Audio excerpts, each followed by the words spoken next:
Okay, hello everyone, and welcome to another knowledge sharing session on Dogspot Facebook Live. My name is Anand from Anvis, and our guest today is Mr. Shharat Sharma. If you've been following the Dogspot series, you will already know who Mr. Shharat Sharma is, his vast experiences with everything dogs. However, for those of you who are new here, let me give you a quick introduction. Mr. Shharat Sharma is an ex-civil servant. He's also an all breeds FCI judge. He is a full-time pet parent, and in my personal opinion, an encyclopedia when it comes to dogs. So today I'm very excited and honored to pick his brains on understanding one of our most favorite dogs. I believe worldwide, even I think in India has got a lot of these specimens, which is our Labrador Retriever. Sharath sir, thank you so much for your time again and trying to share your knowledge with us here. Welcome to this live session. Thank you so much, Anand. It's a pleasure, and Labradors is my first love, so always a pleasure to talk about this breed. I look forward to a good session. Excellent, excellent. So pardon my questions. I'm going to be like a little child. I'm going to try and take as many questions as I can from the audience, and also try and use this as an opportunity to push in some of my own personal questions. I would love that. Great. So, sir, can we start from the beginning? Labrador Retriever. I think we should go back right to the history, right? And if you can just walk us through how did the Labrador come about, and the function, etc., etc. Yeah, sure. As I always say, the origin of all these breeds that we now call purebred is actually quite ambiguous. But the Labrador is relatively less ambiguous than the others. The world feels that the Labrador is an English dog, but it actually is not. So, and neither is it from the region of Labrador as its name suggests. The dog is basically from Newfoundland, and it was spotted sometime in the 17th and 18th century by fishermen because it had the ability to retrieve bird and hunted game even from the freezing waters of Newfoundland. So that is how the fishermen who were exploring that area of the Northern American continent got to know this dog. And then this is the only breed that's a sort of a reverse engineer coming from America into England. Oh, okay. So, yes, so it was brought from Newfoundland back into England, where this breed was then, over the next 100 odd years, developed into the present day Labrador. But the function of the breed from the day it was found in Newfoundland till date remains essentially the same, and that is, as the name suggests, it's a retriever. Basically, it's not only a retriever on land, more so a retriever in water. So those hunters who were hunting birds, ducks, partridge, near the lakes, near the water bodies, they are the ones who were using the Labradors. So it's a beautiful breed for a person who's in the outdoor because it's a natural retriever, something that comes to it instinctively. You get a Labrador puppy, you don't even have to teach it to retrieve. You know this. It comes to them naturally. So the function is very much one of an obedient asset to a hunter, one who's keen on sound, one who's keen to see where the prey is falling, and one who's got the instinct to go run and fetch it. And when I use the word fetch it, the function also is to bring the game back to the hunter unharmed. I see. So when we talk more about the Labrador, we talk about its head, its neck, where the muscles are, how the movement is, which will emphasize why it was made in such a way that the game is brought back unharmed. You are a hunter, Anand, and you shoot a bird. When the bird comes back to you, you don't want it soggy. You don't want it full of, dirt from the dog's mouth. You Right. don't want the teeth puncturing the bird. You want the whole bird Right. as clean as possible. So that's the function basically of the Labrador. The English still believe that it was discovered in Greenland, but I would go with the theory that it was found in Newfoundland. That's what the origin of the Labrador is. Okay. Sorry, just one. This is just again my question, right? So we also have the Newfoundlands. Any connection with Newfoundlands and labs? It's a much latter. No, none whatsoever. There is no common genes between the two dogs. They are two totally different animals, totally different in temperament, totally different in purpose, and totally different in size and appearance. So, not the appearance, not the function, not the temperament. Three fundamental things of these two breeds are totally different. Different. Got it. Okay.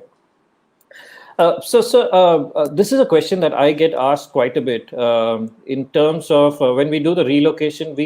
Most people, when our dog, the Labrador specifically, reach a different country, most people come back to me and saying, what is with the dogs that come from India? Why are they so tall? Our Labradors, we have not seen such tall Labradors, and also, slightly on the heavier side. But from a height perspective, is there something that you can shed light on? Are they supposed to be that tall? I do see a lot of Labradors that are tall, so not sure I what. don't. Yes, if if you go into the technicality of the standards that are prescribed in either the US or by the Kennel Club of England or by predominantly the FCI, yes, there is a height specification given, and I don't know why people feel that Labradors in India are very tall. I have not come across such a problem.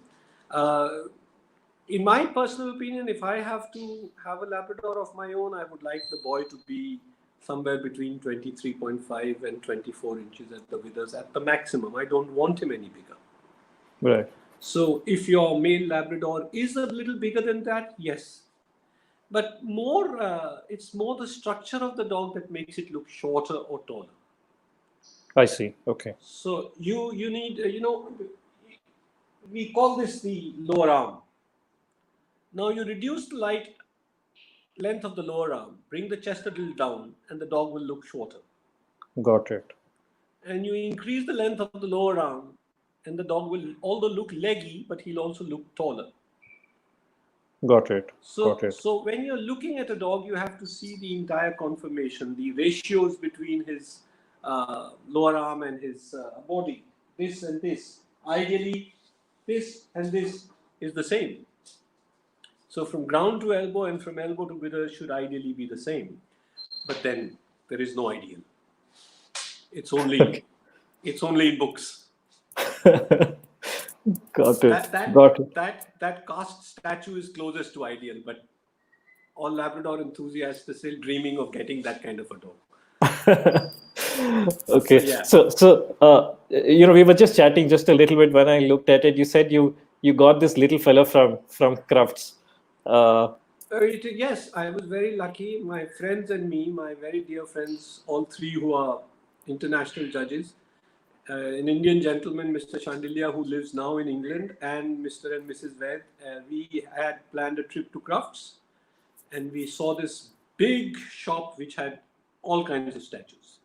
So we couldn't take our eyes off this man, and he's very heavy, so but we still managed to put him in the suitcase, wrap around everything, and bring him back safe. Yeah, very lucky to get him. Very lucky. Oh, he looks amazing, right? I think Rana also is saying nice chocolate lab in the background. So it's a bronze cast Rana, so you can't really say whether it's chocolate or black or yellow. But yeah, he's very nicely made. I mean, I can look at him and just keep admiring the way someone's conceptualized this statue. Really nice.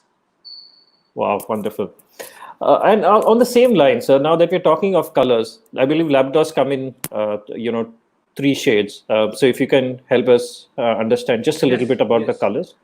Yeah, the fundamental shades in which Labradors are acceptable or recognized by the standard are 3: black, chocolate, and yellow. Now, Labrador is the only breed that I know of in which a gold is called a yellow. So you'll have a similar colored golden retriever, which will be called a golden retriever. But the yellow will only figure in the Labrador. So if you hear someone say he's got a golden Labrador, it's an incorrect description. It's actually a yellow Labrador. And there is a whole series of research that has been done on the genetics of these three colors. But, broadly, the thumb rule, I'm not saying this is the exact rule. The thumb rule is that, blacks into blacks will produce blacks and yellows into yellows will produce yellows. And blacks into chocolates can produce both chocolate and black, but no yellow. And chocolate into yellow can produce chocolate and yellow. So there's a whole list of research on these three colors. But the primary three colors that are available are black, chocolate, and yellow. And they are solid colors. Okay. There is no hair of any other of these three colors permissible on a single shade dog. You will often find that there is a black Labrador which is showing shades of chocolate. Not correct. A little bit of, a few strands of white hair on a black Labrador on the chest, we let it pass. Okay. But otherwise, it's essentially a solid color, all three solid colors. Okay. So in these colors, and I'm going to put you a little bit of a spot here. In these colors, do you have a favorite color that you have liked, or is there something that you would perhaps be? That's a tough question. Yeah, I started with a yellow. I see. And I've had yellows, and I've had blacks, and I've had chocolates. In fact, I was very lucky because the first litter that I bred, and I was still a young boy, I think I was 13 or 14 at that time, I used a chocolate dog on my yellow bitch. And out of 6, I had 4 chocolates. So it was a bonanza. Okay. But it's only a fancier's color. Show people normally, they don't use chocolates. And there's a reason for that. The chocolate normally can give you a lighter eye. It's a pigmentation issue. So sometimes you'll find a light hazel, or a little bit of a yellow tinge or an orange tinge to the eye, which is not really desirable because it takes away from the soft expression of the dog. So fanciers like chocolate. I love chocolates. I could add a chocolate Labrador anytime. But black and yellow are the more popular colors. I see. And easier to breed. Okay. Sir, I think some of them are saying that maybe they're not able to hear you too well. Is there a possibility you can increase the volume? Volume. Okay. I don't know if that helps. I think it's a little better. Viewers, if you can let. Okay. Because I got a few comments here, people saying that they were not able to hear you very clearly and asking to increase the volume. So I have done what best I can on this now. That's the best I can do. I can just hold the mic closer to myself. Okay. I think it's a little better. I think it's definitely a little better, I suppose. Okay, I'll hold it closer to myself. Sure. So here we have a quick question here. So somebody is asking, Sabah says, please can you put light on the champagne and silver colored Labradors available abroad? Are these accepted colors? Champagne and silver colored Labradors available abroad. No, I'm sorry. These Sabah, the champagne and silver colored Labradors are not recognized colors of this breed. Whatever is being sold abroad, I don't know if it's even registered with any of the clubs, but technically champagne and silver are not recognized Labrador colors. I presume that they are there's some sort of a genetic mix somewhere, or it's just not proper breeding. But no, they are not recognized colors. Sure, thank you, sir. And there are no novelties either, so best to avoid. Yeah. Some do get passed off as novelty colors. So, guys, that's coming right from the judge's perspective. So just make sure that you don't fall for colors like that. Don't fall for it. Yeah. So Banita, we will come back to foods and home plants labs allergic to. We will talk a little bit about diet and nutrition. Okay.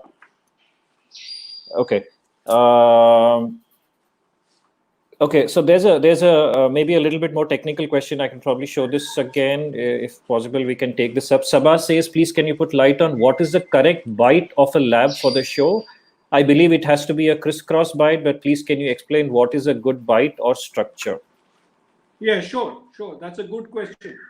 First and foremost, Sabha, there's nothing called a crisscross bite. Primarily, there are three kinds of bites, but I'll restrict myself to the Labrador. The Labrador bite is described in two parts. The first part is that the dentition should be complete. When you say complete dentition, you mean the dog must have all 42 teeth.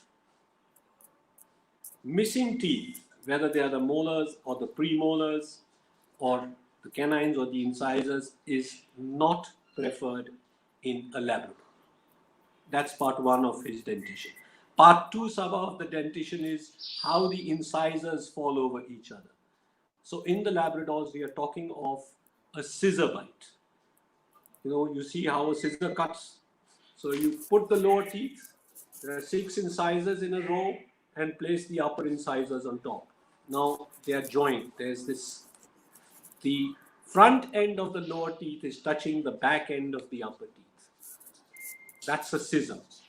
If you are on top of each other, it's a level bite. If the front goes behind the lower, it's an undershot bite. Undershot. And if the front goes far ahead of the lower, it's an overshot bite. None of this is acceptable in Labradors. Scissor. So there is a complete lock and zero space between the lower and upper incisors when they close, and that is how they'll function as a scissor. So that is the ideal description of a Labrador bite. In the US now, they have started accepting level bites in the show circuit. They have even started accepting some missing teeth, in the sense that they are not penalizing it. But the standard remains the same. It asks for full dentition. I see. I think we do have a couple of people. I think Mr. Sitaram is also asking for missing molars. A couple of people are saying about missing molars. I think that pretty much it's a so. Sir, in your opinion, or rather, I think the changes are happening that there are certain molars that missing is permissible. Is that right, sir? Yeah, it's permissible. I will not use the word. I will say that they are not being penalized. Oh, they're not being penalized. Okay, that's yeah. right. So there's a difference between something that has now set into bloodlines and it is coming generation after generation. So people have started accepting them in the ring. That is different from changing the standard to say that you don't need complete dentition. Understood. Standard is still saying complete dentition. But because a large number of dogs in the ring have now started showing, missing molars or missing premolars, judges have started accepting it. Understood. But still today, if you get two evenly matched dogs that are exactly the same as far as points are concerned when you're judging them, then I would still prefer the dog with full dentition. I see. Got it. So there's no doubt in my mind about it. Understood.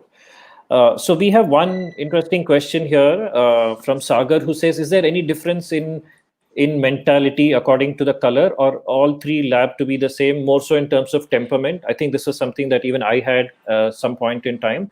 In terms of temperament, is there any change like we see in some certain other breeds? No, Sagar. In my experience, a Labrador, black, yellow, or chocolate is entirely a Labrador. It's just the same. They are equally friendly, equally loving, equally trainable, equally willing to please their masters, and they are all as good with the family as pets as the other colors. So I have no doubt in my mind that color has nothing to do with Labrador temperaments. Nothing at all. Great. That's good. That's good to know. So on that topic, right? So you brought out something very very interesting. You said how lovable they are, and one of the reasons I think that they have gained so much popularity is because of that. So what is Yes, the secret sauce of this particular breed? Why are they so popular? If you could put one thing uh, to these guys to say, hey, this is the reason that these guys are so popular. I would say two things. Uh-huh. One, when you're looking for a friend or a companion, why do we get dogs? We get dogs because they become part of our families. We start loving them, they start loving us. And Absolutely. like it's difficult to imagine life without a dog next to you. Yeah.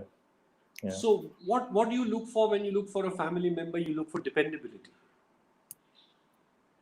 The person or the dog is the same frame of mind regardless of times being good or bad, happy or sad. The biggest quality of the Labrador is he's next to you at every point in time. Right. So my feeling is that the dependability of temperament, the consistency of temperament. You don't find a Labrador going aloof for 15 minutes, then going crazy for the next 15 minutes. Then he's dull one day and overactive the other day. No, it's a consistent temperament. Right. So you know that this is my dog. I have nothing unexpected will happen. So dependability, according to me, is number one. And the second most important thing is it's happy. It's constantly wagging its tail. It's got that lovely, friendly expression in its eye. Doesn't bark unnecessarily. Doesn't rush to attack anybody. Is very soft with children, very soft with elderly people.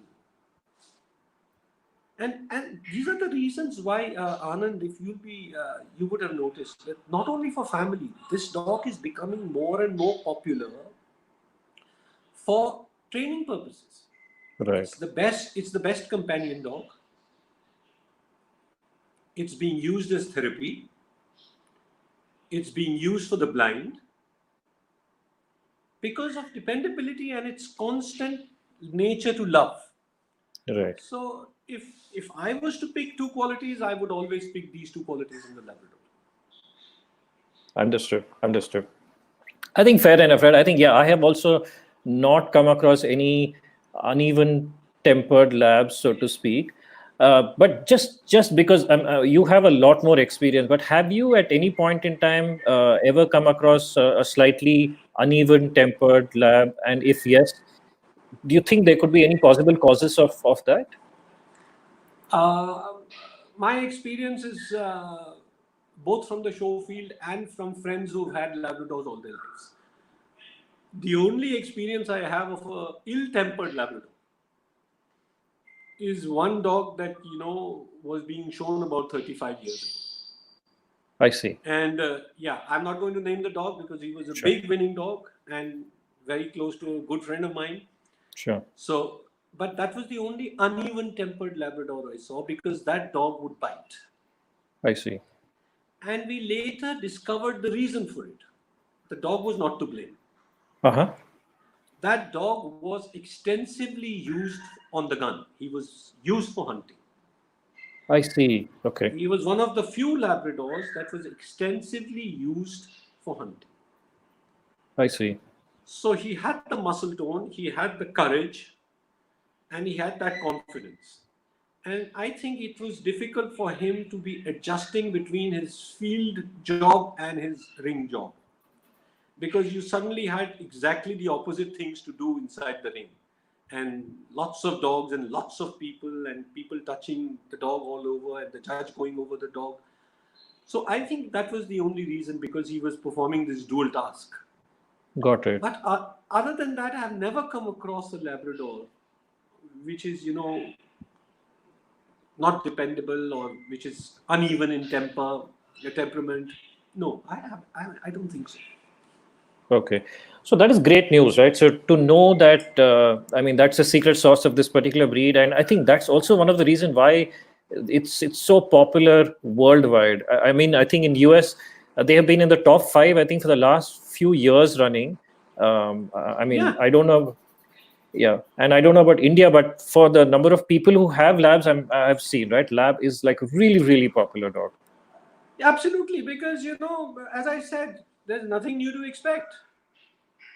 You get yourself a Doberman as a pet. It's a Right. beautiful dog, smart and active and alert and intelligent. But will you say that a Doberman is as even tempered as a Labrador? No. Is a Rottweiler as even tempered as a Labrador? No. And exceptions prove the rule here. Right. Right. Is a Golden as even tempered as a Labrador? Yeah.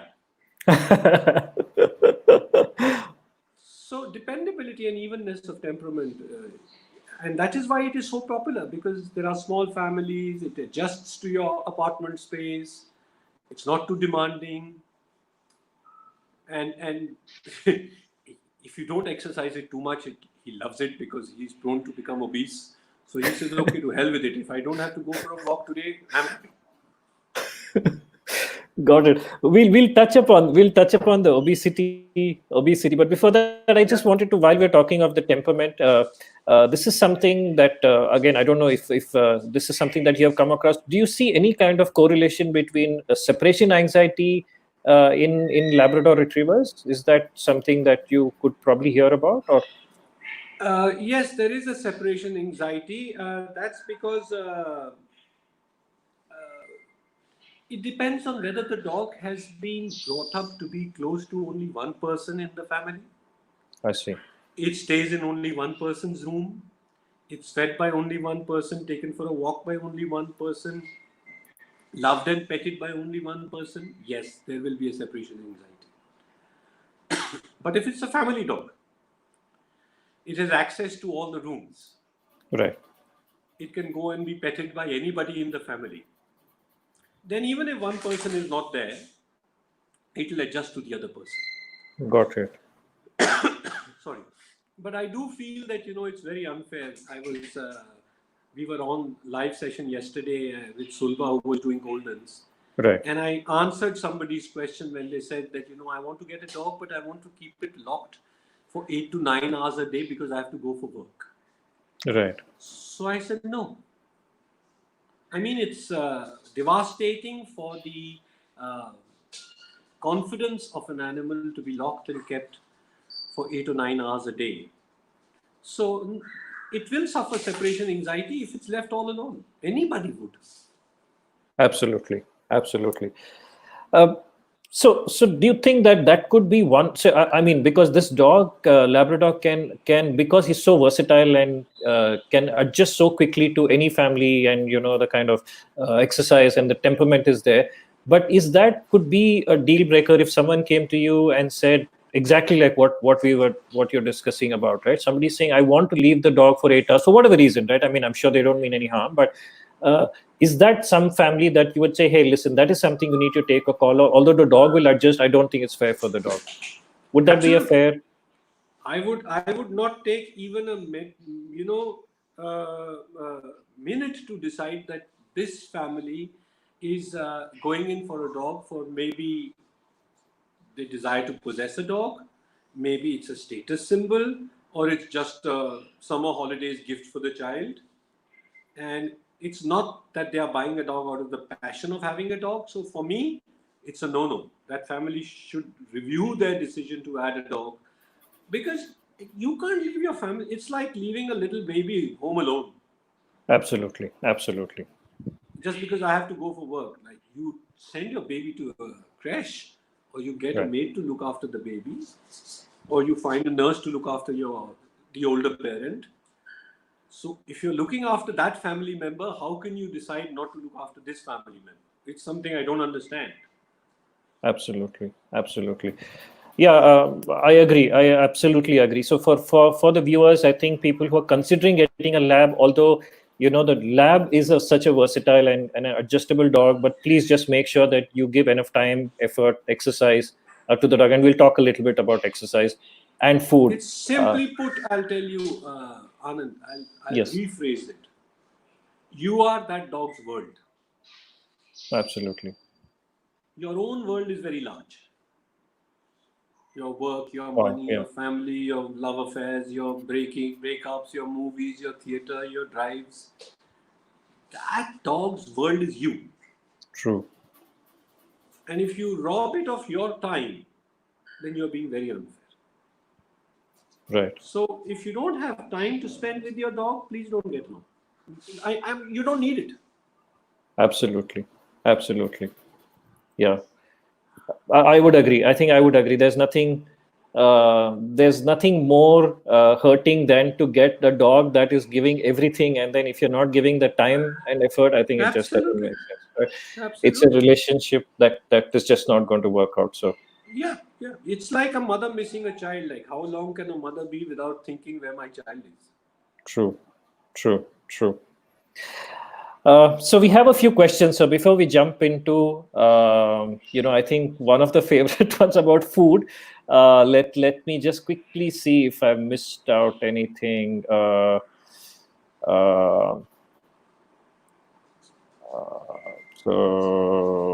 Okay, so training. We have some question on training. I think Gayatri will come back to you. Does training cause effect? We will just touch upon training. We're just going to touch upon that in a bit. Sakshi says, my Labrador becomes aggressive many times for no reason. Do you think that maybe she should reach out to a behaviorist or try and, because we don't know too much background about it, and labs are not supposed to be, just like we, like Shharat sir said. I know, Sakshi, when you use the word aggressive, does it, want to bite you or something? Or is it just that it becomes protective? Maybe it's holding a toy, maybe it's holding its ball and it doesn't want to let go, or maybe it's sitting in a spot and you want it to move and it sort of expresses displeasure. Aggressive can be in various shades. Or if it's actually going to go to bite, then it's a matter of concern. But if it's simple displeasure, I think you need to change your body language and perhaps give the dog the confidence that you are not here to, look at it from the dog's point of view, I always say. Absolutely. You are a much bigger creature. Humans are bigger creatures. Humans have hands, which are very offensive for dogs if they are not used to it. And we have the ability to shout and shriek and abuse. These gestures are offensive for dogs and they can react. So I suggest just go back and review. Is he doing it when you're changing something, or is he doing it just out of habit? If he's doing it just without any reason, like you said, yes, go to a behaviorist. But try and change his routine. Try and give him a little time and try and understand. Maybe pet him or be soft if he's aggressive. He'll mellow down in a minute. Right. So Sakshi, I think you may want to try some of the things that Shharat sir has told you. I think it should work. Your Labrador shouldn't be aggressive, right? That's not what the breed was bred for. So maybe there is something that you need to try and figure out. So, okay. So we will move on to, I think, one of the bigger things, right? Which is food and exercise. And this is something that I think we have seen.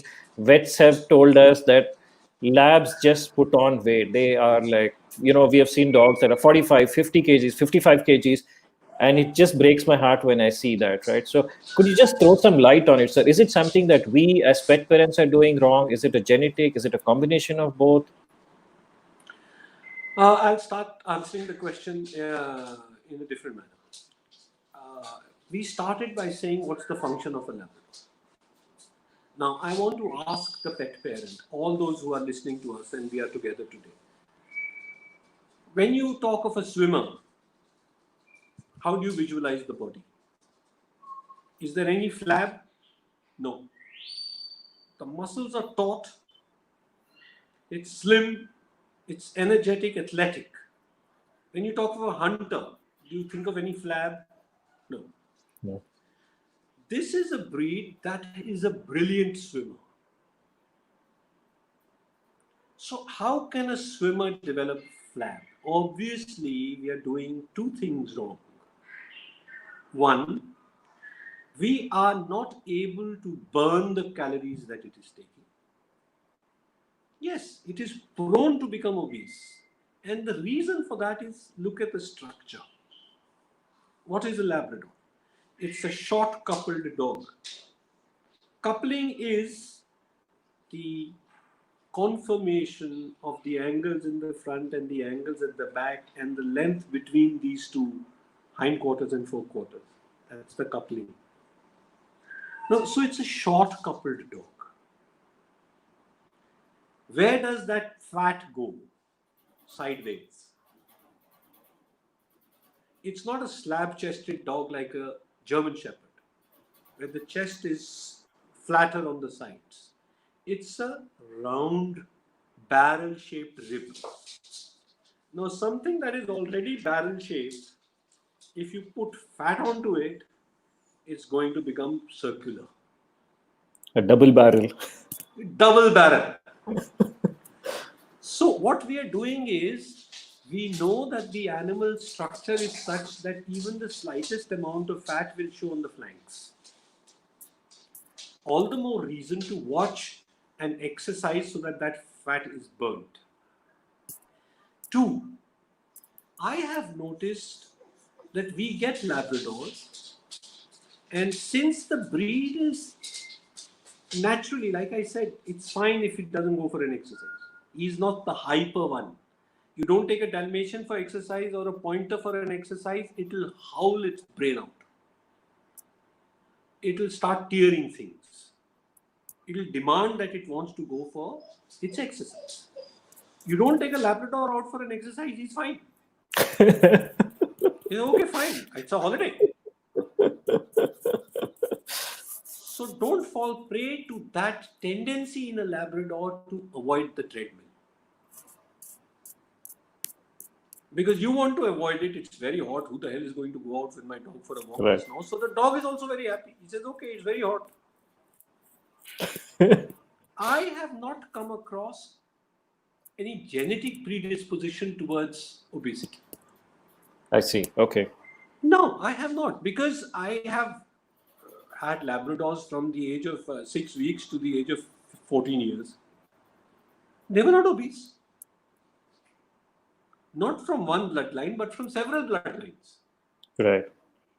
So I don't think obesity is a genetic predisposition, but the tendency to avoid exercise, be a couch potato, eat a little extra, that is definitely there in Labradors.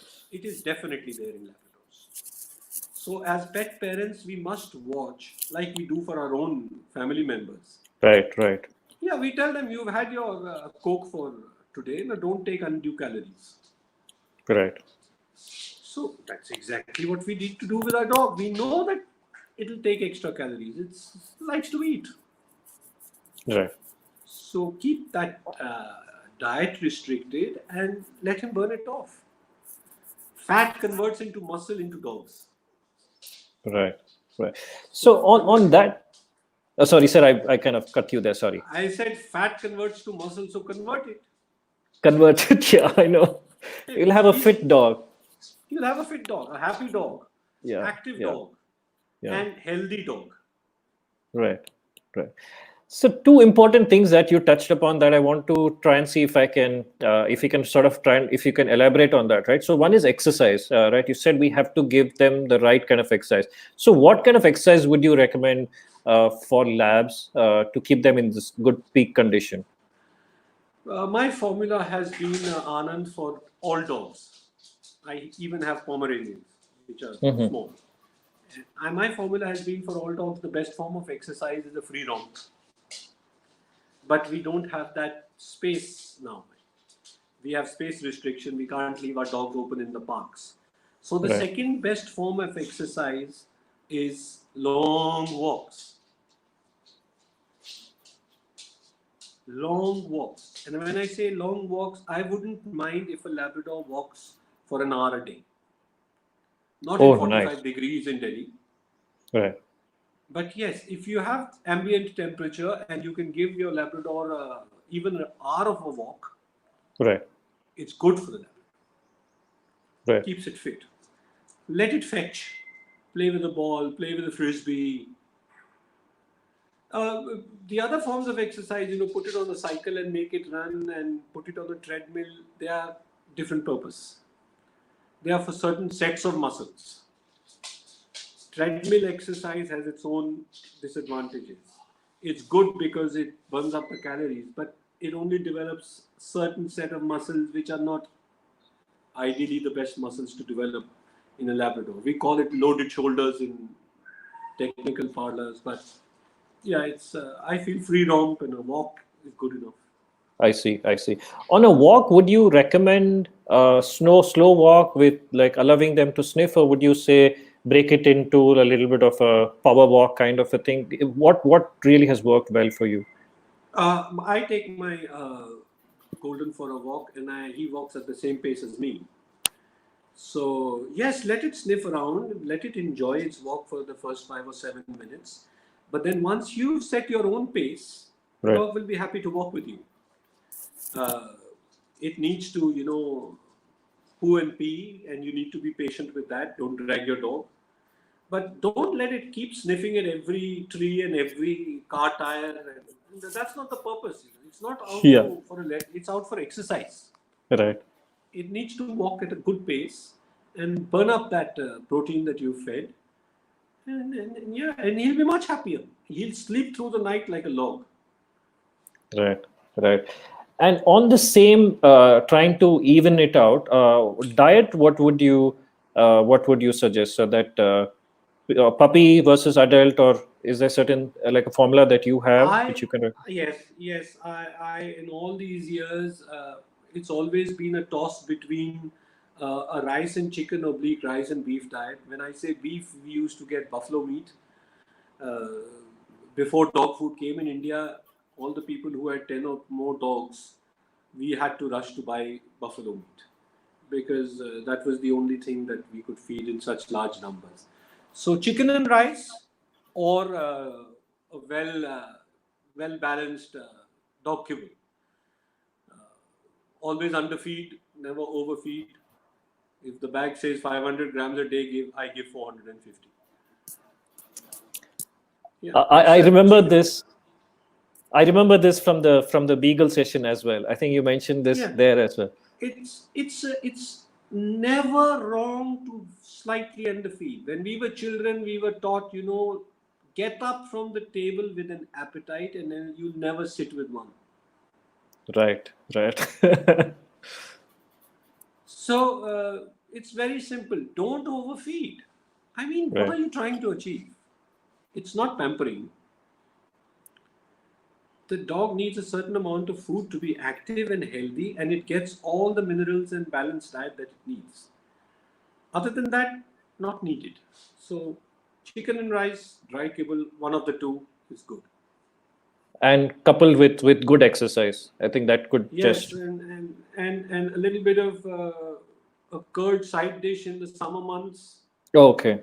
or eggs in the winters to get the gloss on the coat really helps. But cooked, Okay. not raw. Cooked eggs. Yeah, raw is bad. Okay. Okay. We have a couple of questions relating to diet. I think we pretty much you answered that, but let me just quickly take this. Um, we have Shushma who says, my lab male puppy is 6 months old and he's 26 kgs. Every morning he goes for a walk. I'm thinking to put him on a diet. Please let me know what kind of food to be given. He loves walking, running, and he's super active. My concern is only about the weight.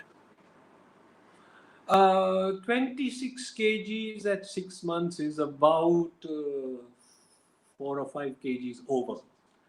I would have preferred him to be around 20 kilos, 22 kilos at that age. Now, it also depends on what his height is. because pups grow differently. Labrador puppies attain their full size by about 10 months. But if your dog is growing fast and it's already gotten to its full height, then 26 kgs is only 2 or 3 kilos higher. So yes, you can. Unfortunately, you are in a situation where there's a toss between reducing his growth potential and controlling his weight. So you first have to take a call on whether he's gotten his bones, he's developed his height, and then you can slowly convert that fat into muscle. But if he still hasn't gotten his full growth in terms of height and bone, then I would personally let him grow for at least another month, a month and a half, get his full bone and height, and then start converting that fat into muscle. So don't panic at 6 months. Let him get his full height and size and bone. Let his head become fully masculine, and then slowly put him on an exercise regime and bring him into shape. That's my take. Yeah, great advice. I think great advice. I think that is something that and I have made this mistake as well, right? You start looking at just the weight and you don't look at the height. And then you see that there's some disparity, and then you try and check that, and it actually affects the growth in the long term. Absolutely. You don't want that. You've got a nice dog. Why do you want to restrict its growth? Right. So that's something that you guys want to keep in mind, right? So height and weight, and Shharat sir says that it's okay as a puppy. If it's a little over, it's okay. But when the growth is there, then you can always, cut down that weight. So I have one more similar to.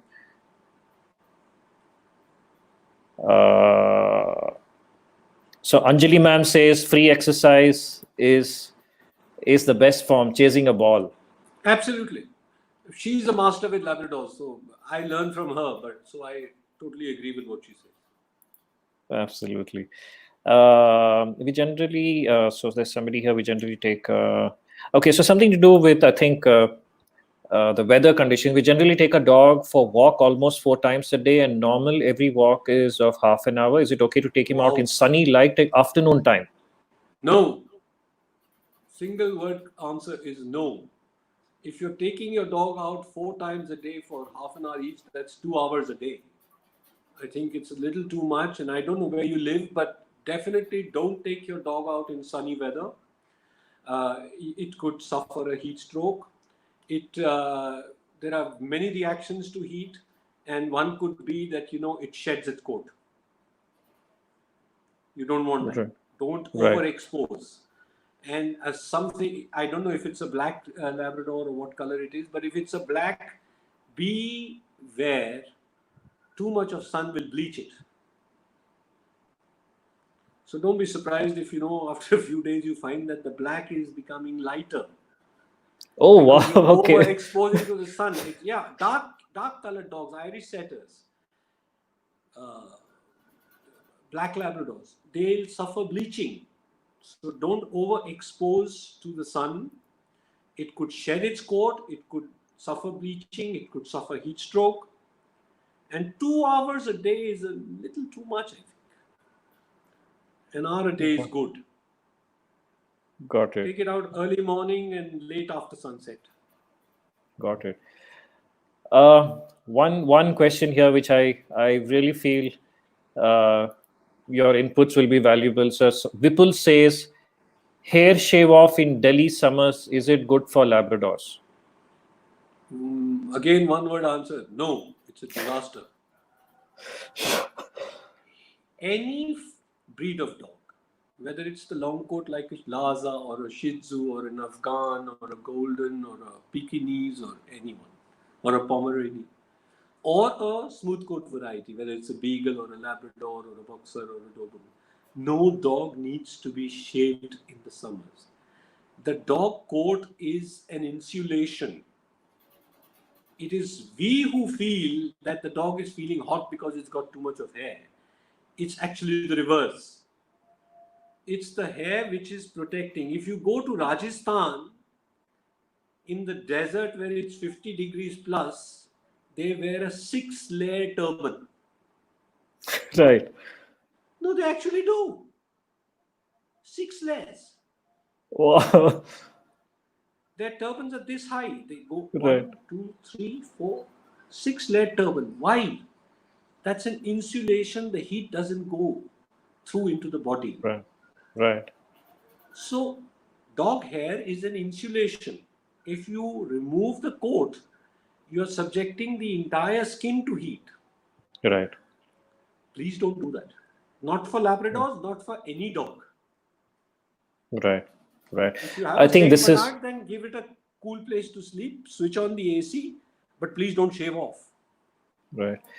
I think this is something that keeps coming up every so often about, should I shave off the fur, Labrador, Golden Retriever, Saint Bernard, right? So I think it's right there. Answer is right there. So please do not shave. It can affect the dog in many other ways.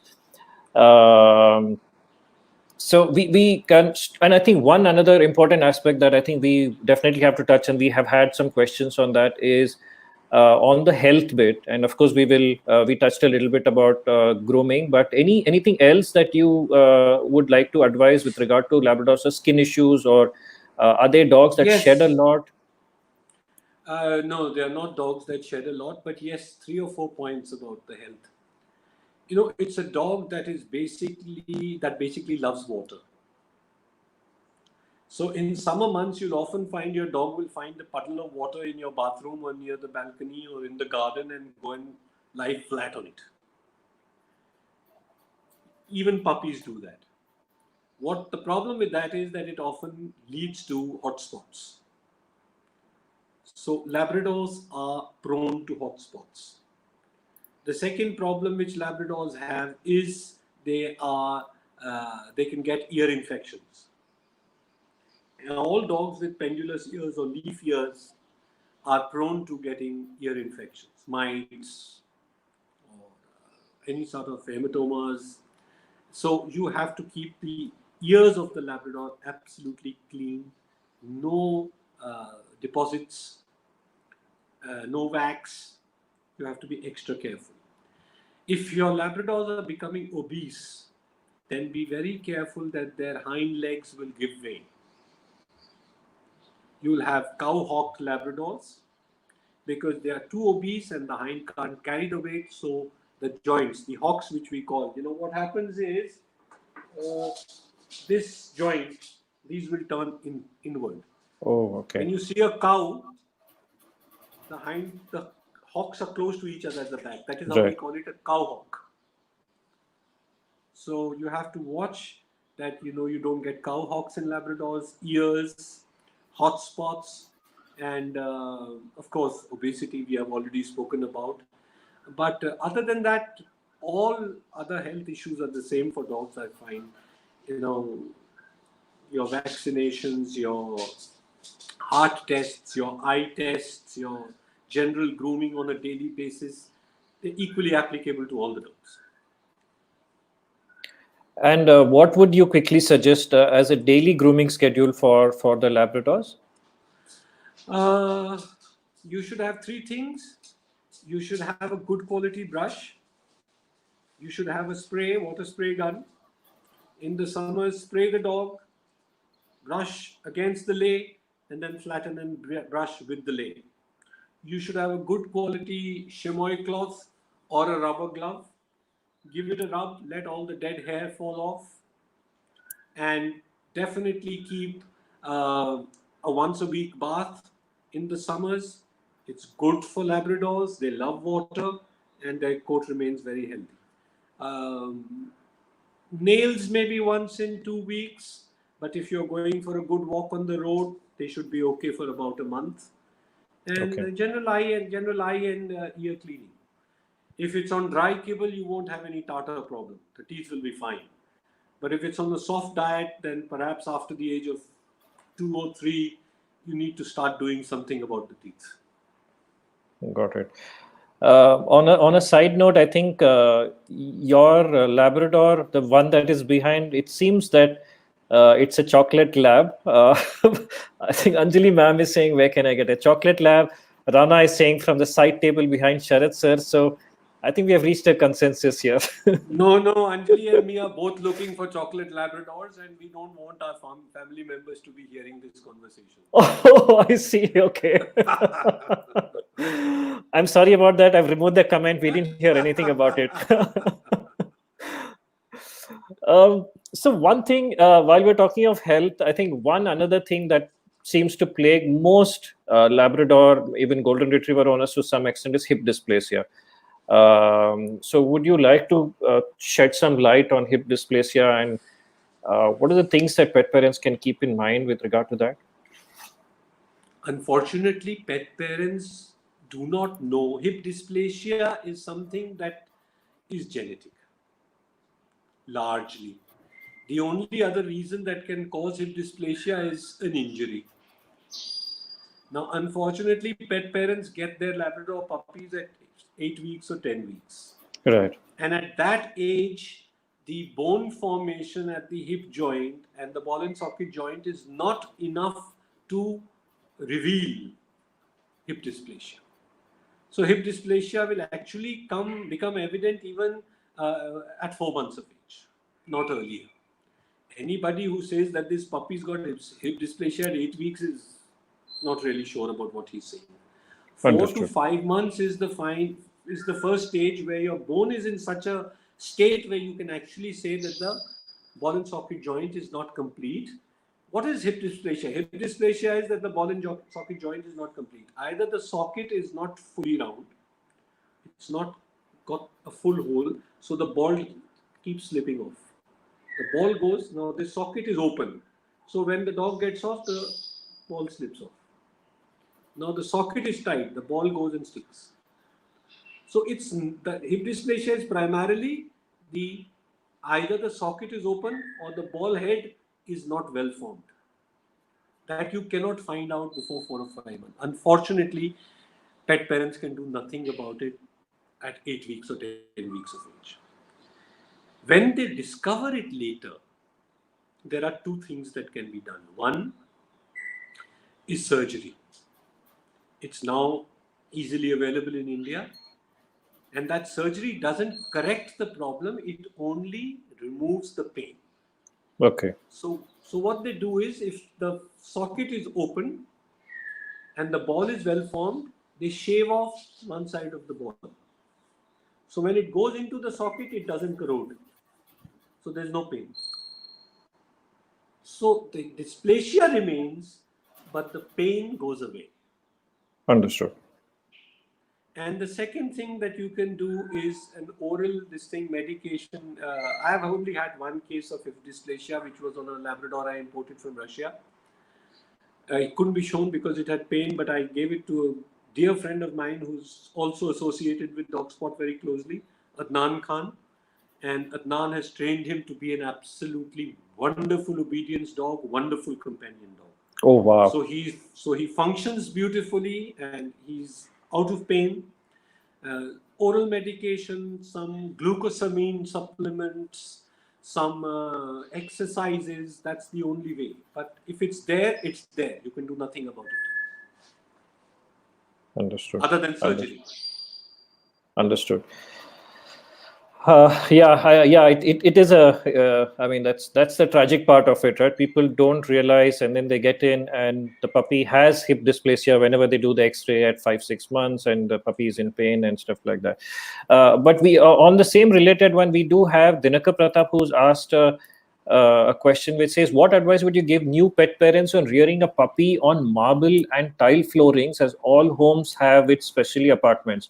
And how to avoid joint, etc. issues due to slippery flooring in growing pups? That's a lovely point, Dinkar. I bred Goldens only about a month ago, and the puppies went to their new homes. That's the first thing I addressed. Yes, slippery floor and tile floors are bad for puppies, simply because they don't offer traction when the puppies are growing up. So they come running and then their feet slip and they fall flat. It can cause grievous injuries, both in the forearms, the front quarters and the hind quarters. The only way to tackle this problem is, one, give them a rough floor, a mud floor or a romp in the garden for at least half an hour a day. That will keep their muscles strong. 2, do not let them become overweight as puppies. Keep their pasterns tight, keep their hindquarters under lesser weight, and when they've gained their height and their bone, then put the weight on. So it is definitely a problem, and it can lead to joint injuries. My point, strengthen the muscle by a romp in the garden or mud floor or rough brick floor at least half an hour to 45 minutes a day, and don't let the puppy get overweight. That's the only way you can control this. Okay. And are there any, I just got one question here, are there any telltale signs that a pet parent can look at to say, hey, it looks like my dog seems to have hip dysplasia? Anything that then they can look at before they go to the vet and do it? Yes. The first signs of his hip dysplasia will not be pain. The first signs of hip dysplasia will be irregular movement. You will find that it is either favoring one leg or it is having jilted movement. It doesn't have free movement on that leg. Or you will find that it is, when it gets up, it's sitting on the side. When it gets up, it will suddenly, the ball will slip. And a most common sign amongst Labradors and Golden Retrievers is they love to sit flat with their hind legs spread right back, not under their body. Right. Try and pick your puppy and put the hind legs under the body. Every time that it is keeping its legs far behind its body, it's not a good sign. We believe that it's more because of wanting cold floor on the belly, but it's a good sign to watch whether the legs are fully under, the muscles are strong enough to keep the legs under the body. Understood. Thank you, sir. We are just about over an hour, but I have just one last question I wanted to probably ask you is that a lot of people, because labs they make such wonderful companions, and we have spoken so much about how much joy they will bring. When someone is trying to adopt an older lab, not a puppy, but maybe anything about 6-7 months, maybe even a year old, is there anything that they may want to look at? Is there certain points that they may want to check, any kind of a checklist that you probably want to share from your experiences? Yes. The first thing is check why it is being given away. If the reason is, understandable, or you find it reasonable, and the pet parent who's giving away his dog is in a dire situation or is moving, then go and check what the daily routine of that dog was. Was it a family member? What were its eating habits? Take the dog and be with it for 4 or 5 days before you adopt it. Take it for a walk. See its temperament, how it is socialized. See his housebreaking. Feed it in the old owner's house and try to snatch away the bowl and see what his reaction is. Okay. You might get to know things which are not apparent in the first 2 days.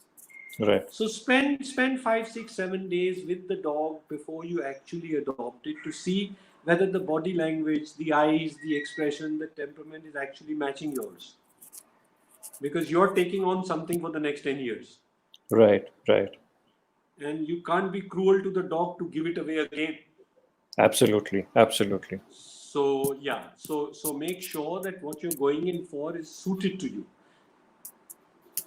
It's like a live-in before marriage. Absolutely, and I think that works because it's better to figure these things out before than jump into the marriage and then figure out it's unfair to one person or both. For Absolutely. Don't do that. Yeah.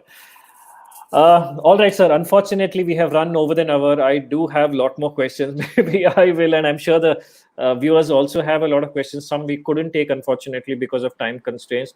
But I thank you so much for your time. Thank you so much for the knowledge that you shared with us. I'm sure a lot of people found it very, very informative. I found it very informative. A lot of new things I learned. I always learn new things in your sessions. So thank you so much once again for your time and your knowledge sharing. No, thank you so much, Anand. Such a pleasure to spend an hour with you, and my gratitude to Dogspot and the backend team, and to all the viewers. Thank you for coming, and it has been a lovely evening. Thank you so much. Thank you so much, sir. Thank you so much, viewers. Bye-bye. Bye, bye, bye.